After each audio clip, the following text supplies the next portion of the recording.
For many people, a new year brings resolutions, but don't let that resolve get buried in last year's clutter. I'm Danny Lipford with tips for today's homeowner. Stay tuned and we'll talk about a fresh start to the new year right after this. If your old kitchen's full of fumes and your bath's a steamy mess, they need a makeover, and you need to enter the Healthiest Home on the Block contest, brought to you by Brown Newtone and Today's Homeowner.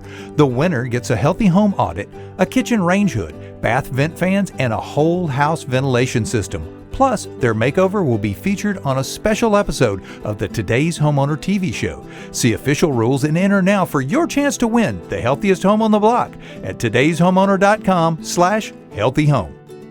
This is it, a brand new year, a fresh start. This can also be the year that you finally cut through the clutter. Maybe it's an unruly attic, a garage that holds everything except the car, or a closet so full the door won't even close. Your first step is to downsize. Chances are you have multiple duplicate items. Jeans and t-shirts are a good example. You don't need 24 of each.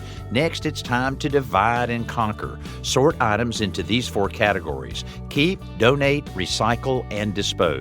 After sorting, use clear plastic containers to store all the items in the keep pile, and don't forget to label each box correctly. Now you can neatly stack your labeled boxes and check off your first resolution of the new year as complete. I'm Danny Lipford with tips for today's homeowner.